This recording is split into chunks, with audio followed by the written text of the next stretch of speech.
नमस्कार। जय माई की जय थी ब्रह्मास्त्र विद्या। एक बहुत ही गहन विषय है। गहन इसलिए है क्योंकि हम बचपन से ये चीज़ को देखते आ रहे हैं, पर हमारी बुद्धि के अंदर ये चीज़ें बैठती नहीं है। हम माँ काली की भी पूजा करते हैं, माँ बगलामुखी की भी पूजा करते हैं, माँ त्रिपुर सुंदरी की भी पूजा करते हैं, दुर्गा की भी पूजा करते हैं, भगवान शिव की भी पूजा करते हैं। हमने कभी ये जानने की कोशिश नहीं की कि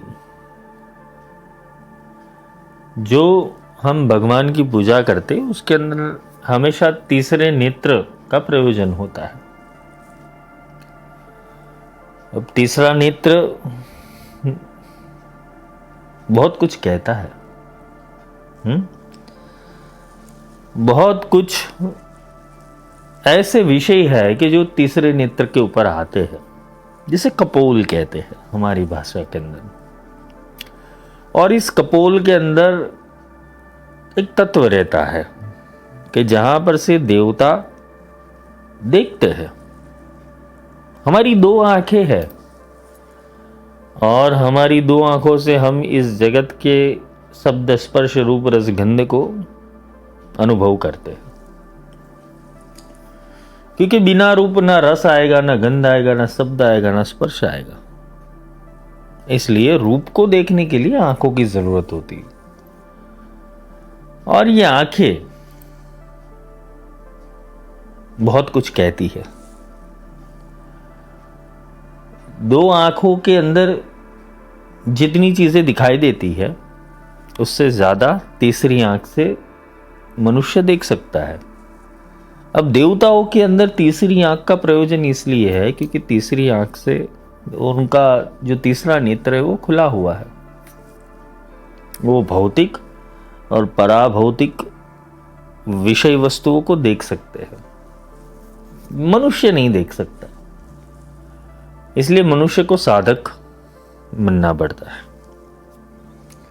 पर आजकल के साधकों की जो दुर्दशा है, मैंने काफ़ी अपने विषयों के अंदर ये अपने जो भी अभी तक के लेक्चर किए उनके अंदर साधकों की दुर्दशा बताई दी है कि कहाँ साधक फंसता है।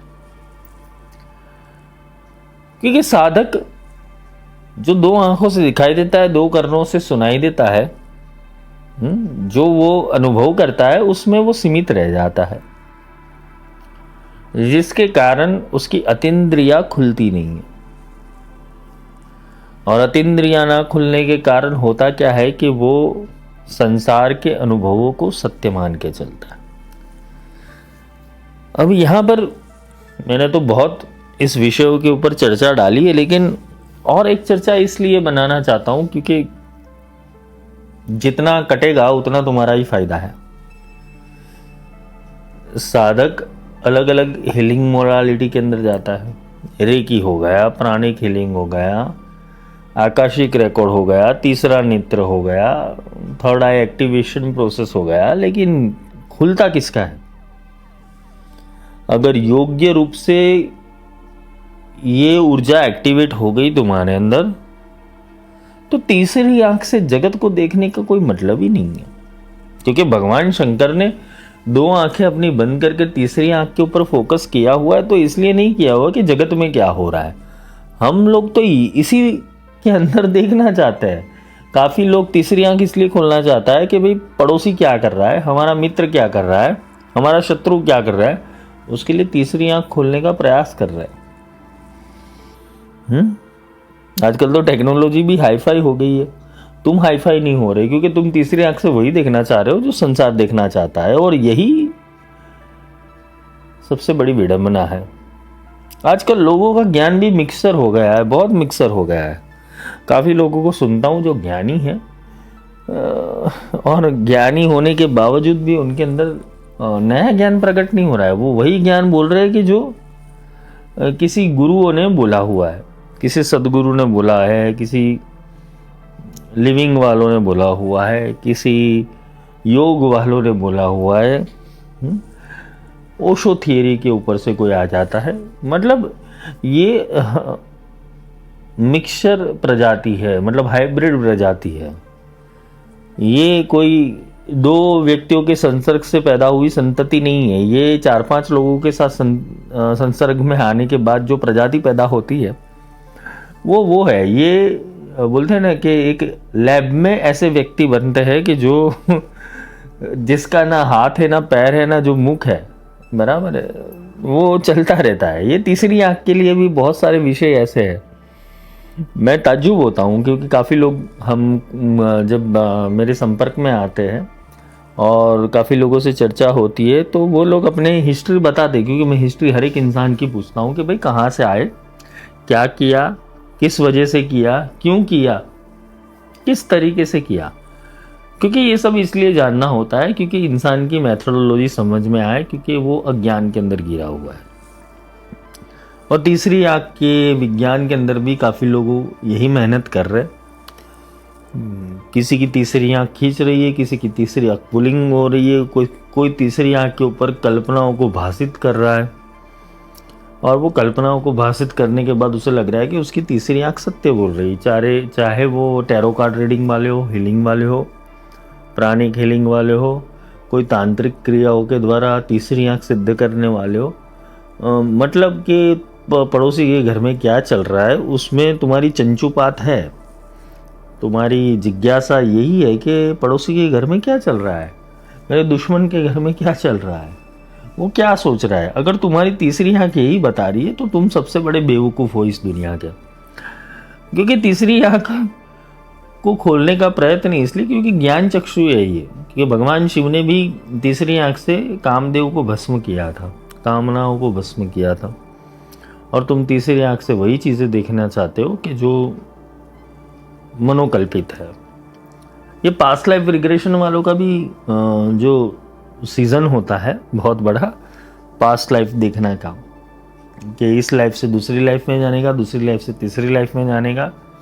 और जो थर्ड आई एक्टिवेशन, मतलब अपनी आज्ञा चक्र को सिद्ध करने के लिए जो मंत्र बोले जाते हैं, वो मंत्रों को करने के बाद मनुष्य ऐसा भाषित होता है कि हाँ थोड़ी बहुत छोटी मोटी सिद्धियाँ मिल सकती है उसके अंदर।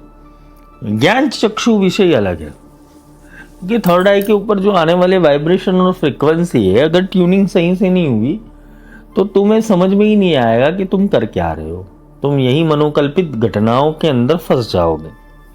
ये विषयों के ऊपर मैं कभी भी बोलना नहीं चाहता था क्योंकि ये विषय बहुत तुच्छ है, वो इतने तुच्छ है कि मैं समझा नहीं सकता। मतलब हम जो भगवान ने हमें उपलब्धियाँ दी है, जो परमात्मा ने हमें उपलब्धियाँ दी है, जो गुरु परंपरा से उपलब्धियाँ मिलती है, उसका हम उपयोग बहुत ही फालतू कर रहे हैं। तीसरी आंख का उपयोग करके ज्ञान की उपलब्धि, क्योंकि भगवान शंकर तीनों आंख बंद करके बैठे हैं, क्योंकि 3 आंख बंद करेंगे तो चौथी कहाँ खोलेंगे। वो कुछ तो देख रहे होंगे ध्यान में। हमने तो कभी वो बोलते हैं ना कि सोचा भी नहीं होगा कि भगवान शंकर तीनों आंख बंद करके बैठे हुए। माँ काली तीनों आंख खुली रखकर बैठी हुई है। बगलामुखी की तीनों आंख खुली है, त्रिपुर सुंदरी की तीनों आंख खुली है, अर्ध खुली है। मतलब किसी की पूरी खुली है, किसी की पूरी बंद है और किसी की पूर्ण रूप से खुली हुई है। इसका विज्ञान हम समझना नहीं चाहते क्योंकि ये हमारी जागृत, अर्धजागृत, तुरीय, सुषुप्त अवस्थाओं को प्रकट करता है।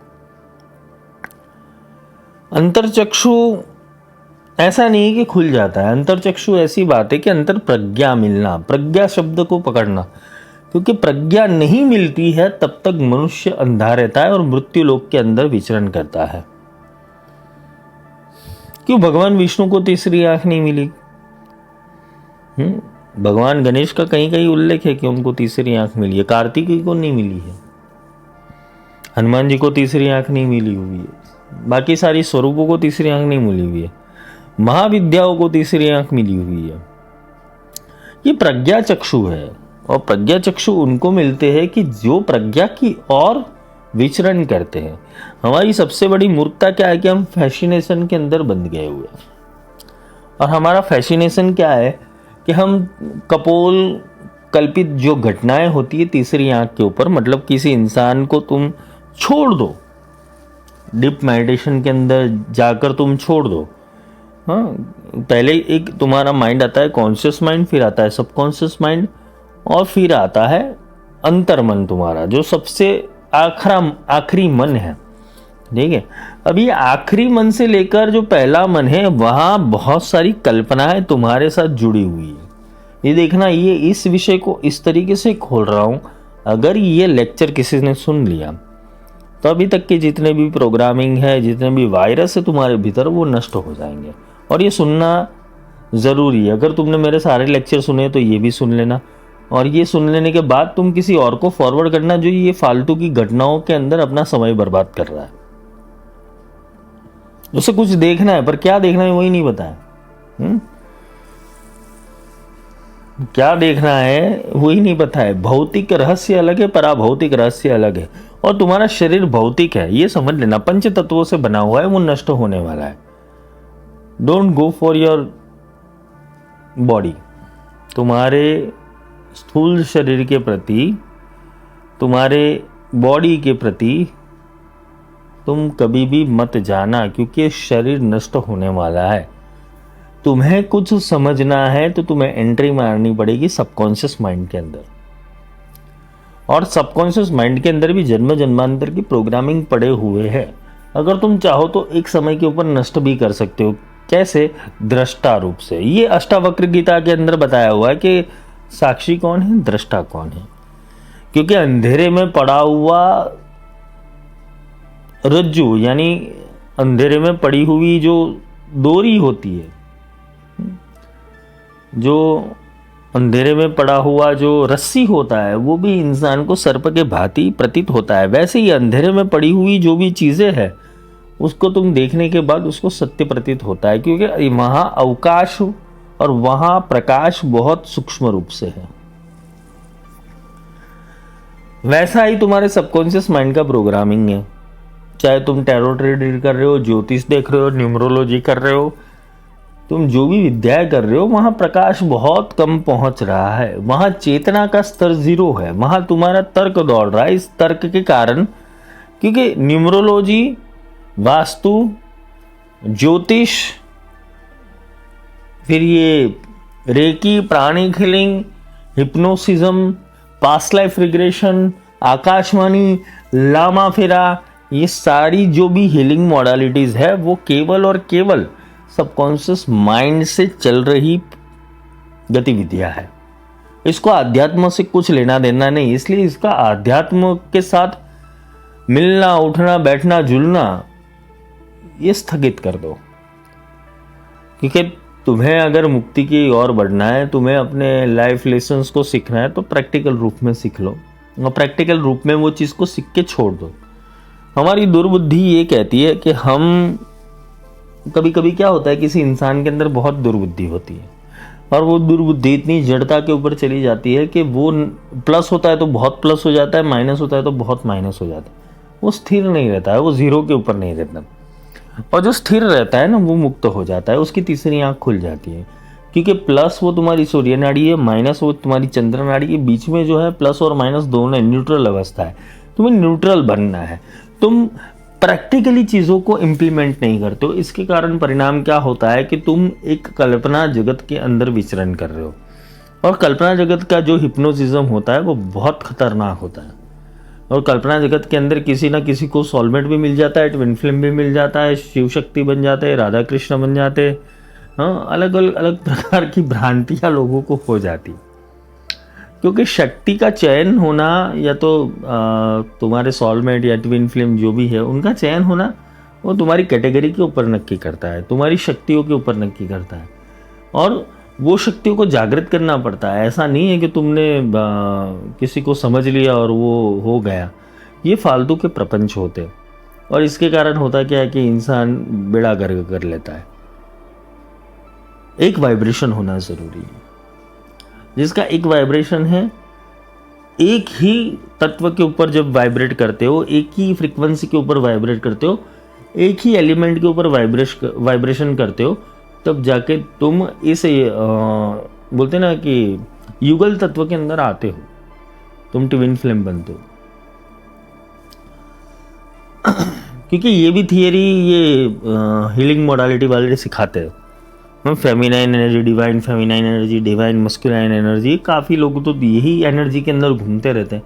ये भी फालतू की प्रपंच है, क्योंकि डिवाइन फेमिनाइन एनर्जी और डिवाइन मस्कुलाइन एनर्जी जब तक जानते ही नहीं हो तब तक तुम अनुभव करके प्राप्त क्या करोगे। नॉलेज जीरो है, अवेयरनेस जीरो है, तुम प्राप्त कर लेते हो, इसमें फंस जाते हो। प्राप्त करने के बाद, फंसने के बाद होता क्या है, एक नया प्रपंच तुम्हारे लिए रेडी हो जाता है। ये इसलिए समझाना पड़ता है क्योंकि तीसरी आंख का विज्ञान है ना, तीसरी आंख से सब कुछ इंसान देख सकता है। तो तीसरी आंख खुली ही नहीं है, दो आंखों का धोखा हर किसी इंसान को हो सकता है। तीसरी आंख कब खुलती है कि जब तुम्हारी अवेयरनेस बढ़े, तुम्हारी प्रज्ञा बढ़े, तुम अपने सोल के पर्पस के ऊपर और सोल के एजेंडा के ऊपर आ जाओ, तुम आत्मा के एजेंडा के ऊपर आ जाओ। जहां तुम्हारा लक्ष्य अपग्रेडेशन के अंदर होना चाहिए, डिसग्रेड नहीं होना चाहिए। यहां सपोर्टिंग सिस्टम बनने की क्रिया होनी चाहिए। काफी बार क्या होता है, लोग आडंबर और प्रपंच के अंदर ये सारी चीजें अपना लेते हैं। थर्ड आई मेरी खुल गई, फिर खोल के क्या देख रहा है वो, आज तेरे साथ ही होगा, उसके साथ होगा नहीं होगा, लेकिन उसके सबकॉन्शियस माइंड में एक बार बीच चला गया तो उसके साथ होकर रहेगा। कभी कभी तो इंसान की दुर्बुद्धि इतनी होती है कि मैंने 2 लेक्चर किए हुए, शब्द बड़ा बलवान और शब्द महाबलवान। ये लेक्चर अगर सुन लो तुम, तो तुम गलत बोलने से और गलत सोचने से तुम बच जाओगे। यहाँ मैं एक तुम्हें थियरी देना चाहता हूँ। आज मेरे एक शिष्य ने बताया, जो आया था छत्तीसगढ़ से, उसने पहले मेरा मातंगी का लेक्चर सुना। मातंगी के लेक्चर सुनने के बाद वो भैरव की खोज में चला। भैरव की खोज करने के बाद उसको भैरव का लेक्चर मिला, मेरा ही सुना, और उसमें मैंने गलती से बोल दिया कि भाई तुम 1 महीना कुछ भी मत सुनो, मेरे लेक्चर सुनो। उसने पकड़ लिया, उसने मेरे को आइडिया दिया, गुरुजी आप इस चीज़ को कंपलसरी, या तो इस चीज़ को बोलते हैं ना एज एन कंपटीशन क्यों नहीं रख देते, टास्क क्यों नहीं रख देते कि ये टास्क है, ये टास्क को आपको कंप्लीट करना है, 60 दिन तक आपकी वाणी सुने। उसने सुना, और सुनने के बाद वो थोड़ा अवेयर हो गया। अवेयर होने के बाद उसको ये लगा कि ये सच में जागृति के विषय की ओर ले जा रहा है। एंजाइटी, डिप्रेशन, ये बहुत सारे विषय थे। उसने मेरे साथ चर्चा की, बोले गुरुजी ये सारी चीज़ें जहाँ से इंसान निकल सकता है। आज का युग का सबसे बड़ा परिणाम और आज के युग का जो सबसे बड़ा प्रॉब्लम है वो यही है कि लोग मानसिक रूप से बहुत बीमार हैं। और मानसिक रूप से इसलिए बीमार है क्योंकि वो गलत मॉडलिटीज़ को अपनाते हैं। और जिस दिन से मैंने आपके सत्संग सुने, मैंने तब से दूसरे यूट्यूब के सत्संग सुनना बंद कर दिए, पॉडकास्ट भी सुनना बंद कर दिया। मैं केवल आपकी वाणी सुन रहा हूँ और मैं अपग्रेड हो गया। उसके अंदर ऊर्जा भी दिखी। उसने वो जो 3 महीने की हमारी प्रक्रिया होती है संस्था की, उसने भी वो फॉलो की। 3 महीने के बाद उसको मैंने बुलाया कि आप आ सकते हो। इंसान के अंदर अपने आप बदलाव आता है, क्योंकि वो अगर सही ज्ञान ले रहा है तो उसके भीतरी प्रोग्रामिंग चेंज होगा, उसका अंधविश्वास दूर होगा। काफ़ी बार क्या होता है, हम अंधविश्वासी ही होते हैं, हमें कुछ पता नहीं होता है, हम केवल सरेंडर और बिलीव को, अपने विश्वास और अपने समर्पण को श्रेष्ठ समझकर किसी ना किसी चीज़ों को फॉलो करते हैं।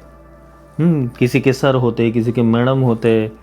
आजकल तो यूट्यूब के ऊपर बहुत सारी चीज़ें चलती रहती है। किसी के बहुत 1008 होते हैं, किसी के महामंडलेश्वर होते, किसी के अघोरी होते। कोई ना कोई किसी ना किसी गुरु को पकड़ के आता है। अब बात समझने लायक इतनी ही है केवल, क्योंकि ये जैसे मोदी जी मन की बात करते, वैसे भी मैं अपनी मन की बात सत्संग में ही करता हूँ। क्योंकि कभी कभी आश्चर्य लगता है, क्योंकि सत्य कहने के लिए मतलब लोगों को सत्य समझना नहीं है ना, तो परखना है। वो केवल सत्य को अपना लेते हैं। और कैसे अपना लेते हैं, किसी ने बोला तो मैं अपना लूँ। तीसरी आंख के विज्ञान के अंदर भी लोग ऐसे ही उलझे हुए, क्योंकि तीसरी आंख खोलने का विषय तब होता है कि जब पहले गुरु शिष्य के अंदर शक्तिपात करते हैं, और शक्तिपात करने के बाद उसकी आंख को स्टिम्युलेट करती है, जिसे गुरु चक्र या तो आज्ञा चक्र कहते हैं। गुरु पादुका अलग है, गुरु आज्ञा चक्र अलग है। आज्ञा चक्र से आदेश चलते, आदेश से सारे ब्रह्मांड की जो भी ऊर्जा है वो थर्ड आई से कनेक्ट होती है, और ध्यान के अंदर उसे विशेष प्रकार के अनुभव प्राप्त होते और विशेष प्रकार की ऊर्जाएं प्राप्त होती। मेरे काफ़ी शिष्य है कि जो शिष्यों को ये थर्ड आई एक्टिवेशन प्रोसेस हुआ और उसको बहुत सारे नॉलेज मिलने लगे, अपने आप वो कनेक्टिविटी मिलने लगी, बहुत सारा ज्ञान प्रकट होने लगा, ऊर्जाएं प्रकट होने लगी, अलग अलग चीज़ें और वाइब्रेशन मिलने लगे। पर इसका बोलते ढिंडोरा पीटने का विषय नहीं है ये, क्योंकि ये होता ही है, ये हमारे जंगल के कानून के अंदर सामान्य बात है कि नाथ संप्रदाय के अंदर और गिरनार परंपरा के अंदर ये तो सामान्य बात है कि छोटी सी चीज़ है, किंतु इस सब में फंसना नहीं है कि क्या करोगे जानकर कि आसपास वाला और बगल वाला क्या कर रहा है, ये तुम्हारी सिद्धि नहीं होनी चाहिए। क्योंकि हमारे गुरुदेव ने तो फिटकार लगाई थी जब ये चीज़ों की जब समझ में आने लगी थी, आसपास के वर्तुल के अंदर की ऑरा समझ में आने लगी थी कि कौन क्या सोच रहा है, कौन क्या बोल रहा है, ये गुरुदेव ने स्पष्ट मना कर दिया कि ये सिद्धि इसके लिए उपयोग मत करो, अगर तुम्हें सच में अपना उद्धार करना है तो इससे आगे बढ़ो। अब बात रही उद्धार की, कोई माँ बन जाता है, कोई बाप बन जाता है, कोई दादा बन जाता है, कोई दादी बन जाता है, वो अपने ही बोलते हैं ना कि मनोकल्पित घटनाओं के अंदर वो भगवती भी बन जाता है, भगवान भी बन जाता है। तो कभी कभी किसी के अंदर देखते हैं ना, हम बहुत सारी रील्स देखते रहते हैं कि तो उसमें बताया गया है कि काली आती है, किसी के ऊपर हनुमान जी आते हैं, किसी के ऊपर प्रेत आते हैं, किसी के ऊपर कोई बोलने वाला कर्ण पिशाचिनी आ जाती है। तो बहुत सारी चीज़ें हम संसार के अंदर देख ही रहे हैं। तो भगवान शंकर तो यहाँ पर मतलब मैं तंत्र के सटीक ज्ञान के अंदर उल्लेख करूँगा ये चीज़ें, क्योंकि तंत्र कभी भी इन चीज़ों के प्रति गया ही नहीं है, ये भी समझो। आकाश दर्शन करके भी आकाश दर्शन करके करोगे कि आकाशवाणी सुनकर? आकाशवाणी सुनने के योग्य तभी है कि जब तुम्हें ऋषियों जैसा ज्ञान हो जाए।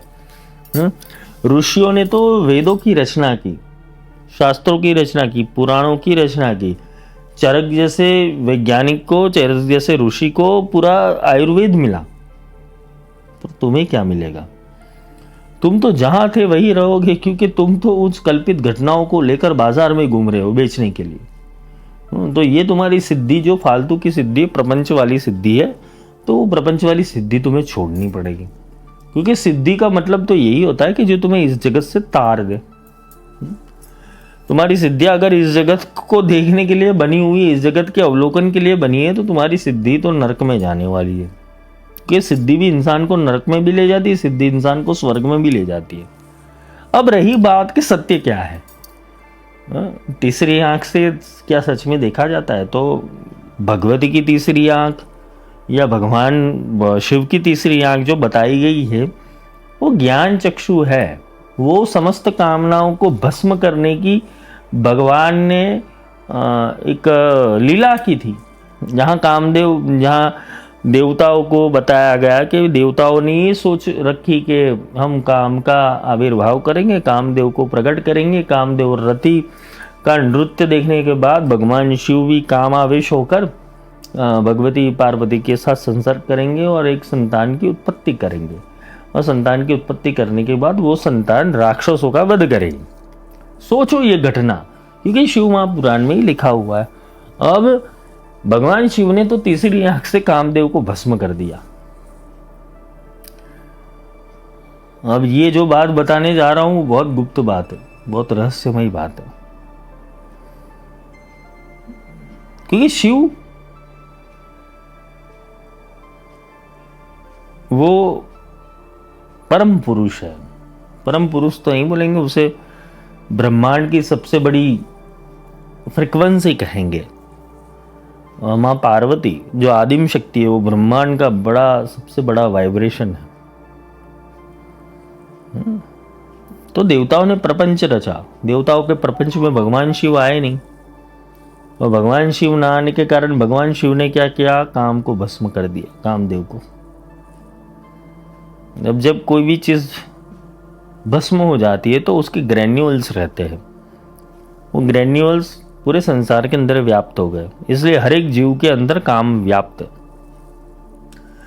इसका रहस्य मैंने काम कला काली में समझाया हुआ है, उसका दूसरा पार्ट भी रेडी करूंगा। किंतु आज तीसरे आंख के ऊपर विज्ञान है, और तीसरे आंख का विज्ञान समझाने हेतु मुझे शिव जी का सहारा लेना पड़ेगा।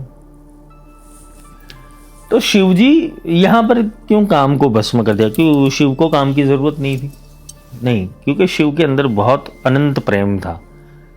शिव के अंदर काम भी तभी प्रकट हुआ कि जब उसे संसार को कुछ सिखाना था। जब उनको माँ पार्वती के अंदर 10 महाविद्याओं की स्थापना कर रही थी, विद्या की स्थापना हेतु उनके अंदर वो तत्व प्रकट हुआ। वहाँ कामेश्वर और कामेश्वरी का जो यत्न बताया गया है श्री विद्या के अंदर, तो वो भी इसीलिए बताया गया है क्योंकि वहां पर भी कुछ मर्जी है ब्रह्मांड की। वहां पर भी भगवान शिव की चेतना कुछ बोल रही है, क्योंकि भगवान शिव ने सीधा काम के अंदर प्रवेश नहीं किया है, शक्ति को भी आने दिया है। ये काफी लोगों के अंदर द्वंद्व पैदा कर सकता है ये विषय, लेकिन ये समझने हेतु जैसा है कि काम विषय तीसरे पायदान के ऊपर आ जाता है जब प्रकाश की उत्पत्ति होती है, जब ज्ञान की उत्पत्ति हो। ज्ञान त्रिपुर सुंदरी है, ये समझना, क्योंकि आज का जो युग है वो आडंबरी युग है। पहले तो ज्ञान के ऊपर शक्ति स्थिति बनाती है, मतलब पहला पैर रखती है काली रूप में, फिर दोनों पैर से शिव के ऊपर खड़ी रहती है, शव के ऊपर खड़ी रहती है। तो जो काली के नीचे है वो शिव भी शव रूप है, तारा के नीचे शिव है वो भी शव रूप है, उनको शिव का नाम दिया गया है। लेकिन पंचवक्त्र शिव, सदाशिव, वो कामेश्वर और कामेश्वरी का निलय है।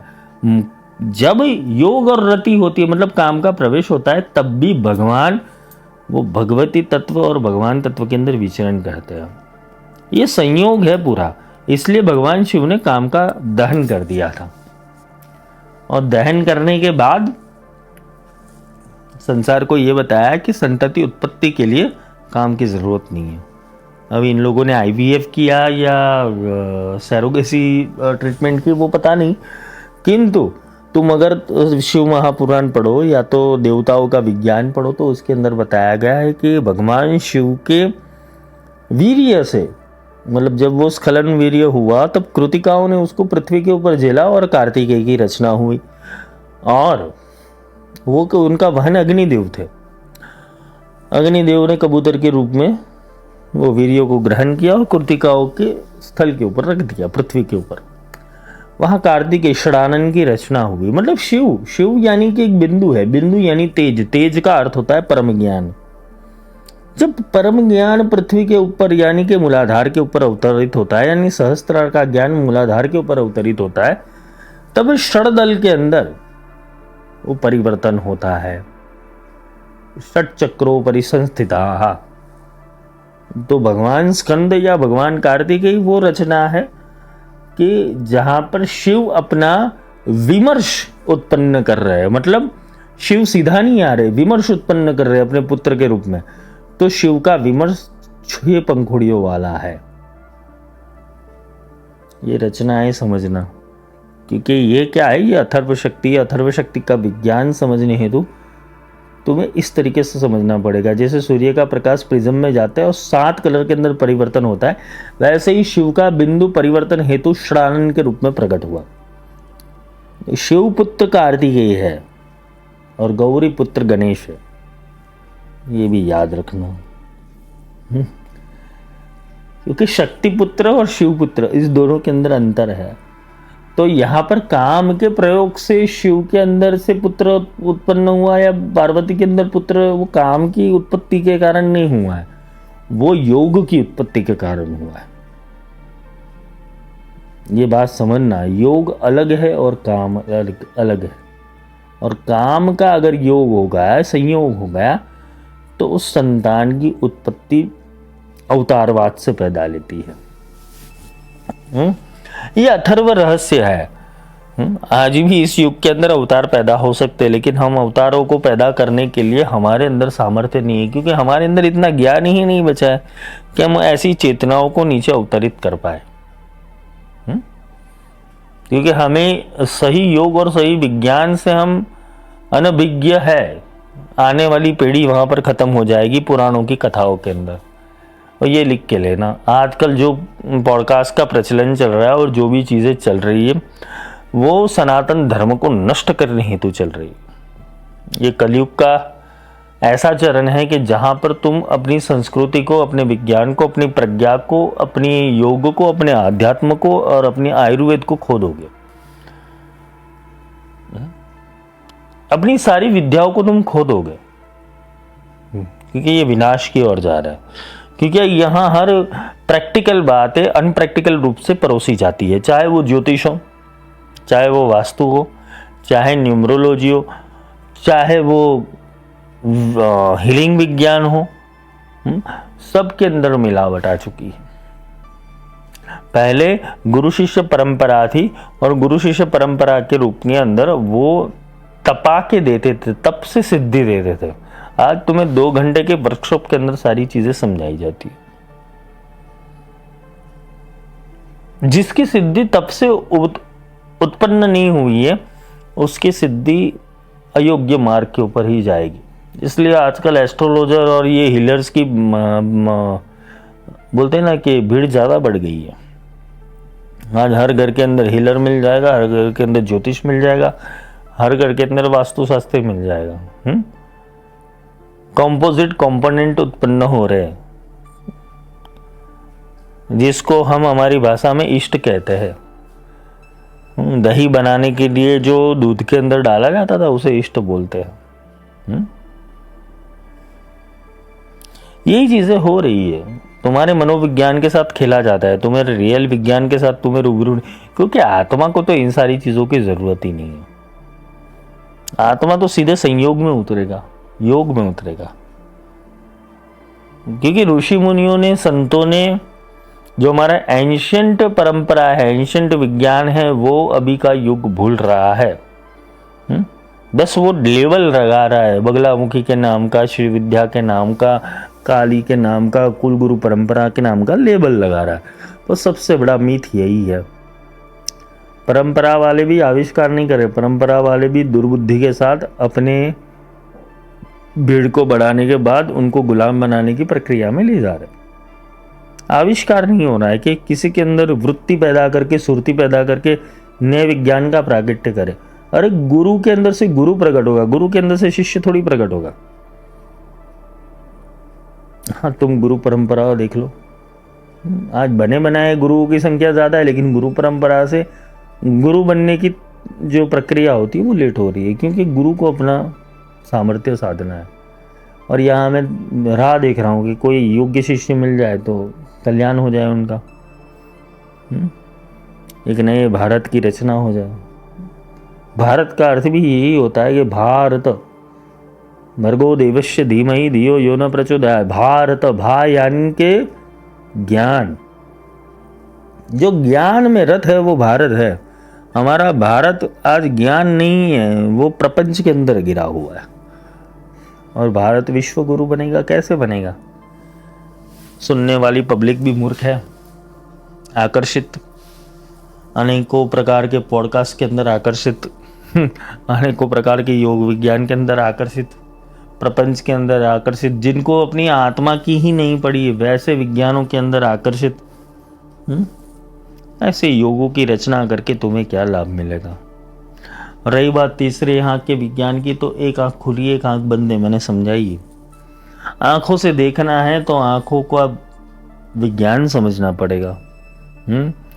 त्राटक सिद्धि लेनी पड़ेगी, त्राटक के बाद पारदर्शी सिद्धि लेनी पड़ेगी, पारदर्शी के बाद पराचक्षु सिद्धि लेनी पड़ेगी, पराचक्षु सिद्धि लेने के बाद तुम बिंदु की यात्रा के ऊपर जाओगे। बिंदु की यात्रा भी ऐसे सामान्य नहीं है, तुम्हें अपने सारे आवरण उतार देने पड़ेंगे, काल के, क्षेत्र के, धर्म के, जाति के, लिंग के, अपने मन के, अपने आवरणों के, अपने लेसन्स के, अपनी दुर्बुद्धि व्यवहार के, तुम्हें एक केवल गुरु आज्ञा में रहना पड़ेगा। क्योंकि गुरु होता है तो मार मार के तुम्हें मूर्ति बना देता है। क्योंकि गुरु का काम है पत्थर की गढ़ाई करना। पहले तो पत्थर बनाएगा, तुम्हें मूर्ति बनाएगा, फिर उसमें से मूर्ति आकार लेगी, भाव देगा, स्पंदन देगा, शक्ति देगा। गुरु का काम बाद में आता है। किंतु आजकल के योगाभ्यास और आजकल की टेक्निक इतनी फालतू हो गई है कि तुम्हें level through Shri Vidya, level through Baglamukhi, level through सारी चीज़ें सिखाई जाती हैं। लेवल ठीक है उन लोगों ने बना दिए क्योंकि एक लेवल के ये लेवल रहित की चीज़ें है। पर बोलते हैं ना कि ABCD सीखने के लिए तुम्हें नर्सरी और जूनियर KG, सीनियर KG में जाना पड़ेगा। पोएम सीखने के लिए तुम्हें फर्स्ट स्टैंडर्ड, सेकंड स्टैंडर्ड में आना पड़ेगा। लेवल ठीक है अपनी जगह के ऊपर, पर लेवल का कोई मतलब नहीं निकलता क्योंकि एजुकेशन सिस्टम के अंदर कोई लेवल नहीं होते।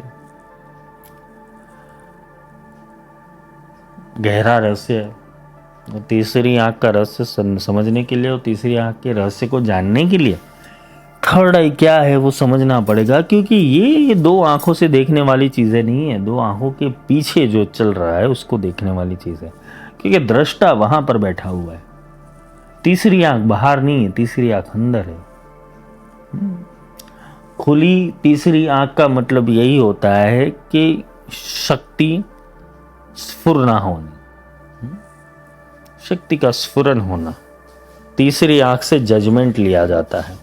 भगवान शिव ने भी जजमेंट लेने के लिए तीसरी आंख खोली थी, वरना उनकी तीसरी आंख बंद ही रहती थी। पर बंद आंखों से तीसरी आंख खुलती है, खुली आंखों से तीसरी आंख नहीं खुलती। खुली आंखों से तीसरी आंख खुल गई तो उसे शांभवी ऊर्जा कहते हैं। और ये शांभवी जब प्राप्त हो जाती है तो शांभवी के थ्रू तुम्हारे अंदर चल रहा जितना ज्ञान है तुम टेलीपोर्ट कर पाओगे। तुम कलेक्टिव कॉन्शियसनेस के अंदर अपने विज्ञान को स्फुरित कर पाओगे। ये रेकी के अंदर भी कुछ टेक्निक्स है, प्राणिक हीलिंग के अंदर भी कुछ टेक्निक्स है, किंतु आजकल ये लोग जानते नहीं। अवेयरनेस अगर किसी को देनी है, ज्ञान देना है, प्रबुद्धता देनी है, विज्ञान समझाना है, विद्याओं को ट्रांसफर करना है, तो शांभवी ऊर्जा की जरूरत है। क्योंकि भगवान शिव ने भी दक्षिणामूर्ति रूप के अंदर शांभवी तत्व का ही प्रयोग किया हुआ है। क्योंकि भगवान शंकर ये सारी चीजें सप्तर्षियों को देते नहीं, और सप्तर्षियों को एक एक चीज करके सिखाते तो बहुत देर हो जाती है और भगवान शंकर के पास टाइम नहीं है। किसी शिष्य ने पूछा था, अरे गुरुजी भगवान शंकर क्यों वरदान दे देते, जल्दी जल्दी प्रसन्न हो जाते भोले बाबा, और भोले बाबा सबको वरदान देते? क्योंकि भोले बाबा के पास तुम्हारी फालतू के संसार के अंदर टाइम नहीं है। क्योंकि संसार का काम विष्णु को सौंपा हुआ है। भोले बाबा क्या करते हैं, टेलीपोर्ट कर देते हैं। हाँ भाई तेरे को ये चाहिए, चल ले जा। फिर वो असुर का संहार करना है या वो देवता बनता है, वो भोलेनाथ दिखने नहीं जाते। क्योंकि देवता और असुर दोनों भोलेनाथ के पास आते। ऐसे ही गुरु होते, गुरु के पास सिद्धि लेने के लिए पात्र भी आएगा, अपात्र भी आएगा, गुरु दोनों को दे देगा। भाई ले जा, मेरा दिमाग मत खा, मैं शांति से बैठने के लिए बैठा हूँ। हाँ, असुर भी कभी कभी परिवर्तन होकर देवता बन जाएंगे। शिव लीला बृहद होती है, गुरु लीला बृहद होती है। शिव लीला कभी भी समझ में आ सकती है, गुरु लीला कभी भी समझ में नहीं आ सकती। क्योंकि गुरु जो करता है वो शिव को भी समझ में नहीं आता है। क्योंकि तुमने ये सारे अध्याय पढ़े नहीं है। अगर तुम्हें सच में समझना है तो त्रिपुरा रहस्य समझना। त्रिपुरा रहस्य जो भगवान दत्तात्रेय और परशुराम का संवाद है, वो समझना कि गुरु किस स्थिति में होते हैं। सच्चा गुरु, झूठा गुरु नहीं। झूठा गुरु तो प्रपंच करने वाला होता है, तुम्हें अनेकों प्रकार के योग विज्ञान के अंदर अटका देगा। गुरु का काम अटकाना नहीं, गुरु का काम सुलझाना है, कड़ी सुलझाना है। वो कड़ियों को सुलझाते हैं। तो यहाँ पर विज्ञान ये आता है कि शिव जी इसलिए वरदान दे देते कि तुम्हारा पीछा छूटे उनका। अब जो देखेगा विष्णु संचालन करता है वो देखे। बाबा जी तो छूटे जल्दी, ये बाबा जी जल्दी प्रसन्न हो जाए, क्योंकि उनके पास समय ही नहीं, वो अपने ध्यान में रत रहे या दुनिया की बकबक सुनने के लिए बैठे, इसलिए शिव जी जल्दी प्रसन्न हो जाते हैं। लेकिन शिव के पास बहुत कम गण टिके रहते हैं कि जो उनको प्रेम करते हैं। चाहे वो नंदी हो, भृंगी हो, श्रृंगी हो, भूत प्रेत हो, यहाँ तक कि अप्सरा, यक्षिणी, गंधर्व, किन्नर, जितने भी प्रजातियां है, देवता है, वो सारे कैलाश के ऊपर नाचने के लिए आ जाते हैं, नृत्य करने के लिए आते हैं, शिव को रिझाने के लिए। शिव तो आंखें बंद करके बैठे हुए, शिव को कुछ फर्क नहीं पड़ता है। शिव तो उनका भी कल्याण करते, जाओ भाई जो चाहिए वो ले लो। गंधर्व को गंधर्व कला दे दी, यक्ष को यक्ष कला दे दी, रावण को लंका दे दी, राम को धनुष बाण दे दी है, जिसको जो चाहिए ले जाओ। क्योंकि जो तीसरी आंख से देखने वाला है उसको दो आंखों से प्राप्त हुई उपलब्धियों का कोई काम नहीं है। चाहे वो धन हो, पैसा हो, रुतबा हो, मान हो, प्रतिष्ठा हो, जो दो आंख से देखने वाला है उसके लिए बहुत सारी चीजें ये होगी। लेकिन जो तीसरी आंख से देख रहा है, जो पराभौतिक देख रहा है, जो आध्यात्म को देख रहा है, उसके लिए दो आंखों से देखने वाली चीजों का कोई मूल्य नहीं है। और जो परा आंख से देख रहा है वो देख रहा है कि किसी को आध्यात्म पसंद है क्या, इसलिए शक्ति उनके साथ रहती है, इसलिए नंदी उनके साथ रहते, इसलिए स्कंद उनके साथ रहते, इसलिए गणेश उनके साथ रहते, इसलिए मातृकाएं उनके साथ रहती है, इसलिए सर्पधर वासुकी भी उनके साथ रहता है, गंगा भी उनके साथ रहती है। तो शिव के साथ तो वही रह सकता है जो शिव जैसा है, हर कोई शिव के साथ नहीं रह सकता। जो मुक्त है सारे द्वंद्वों से वो शिव के साथ है। जो प्रैक्टिकल बुद्धि वाले जाए विष्णु के पास, वो विष्णु के पार्षद होते हैं जो बार बार जन्म लेते हैं। शिव के गण कैलाश में रहते हैं, विष्णु के पार्षद बार बार जन्म लेते हैं। कभी देखा कि भगवान नंदी ने दूसरी बार जन्म लिया? नहीं लिया। भृंग ने लिया, शुंगी ने लिया, हा हा हु गणों ने लिया, नहीं लिया। वो कैलाश के ऊपर स्थित है, अपनी मौज में मस्त है। विष्णु के पार्षदों को बार बार जन्म लेना पड़ता है, पर हरि और हर में अंतर नहीं है।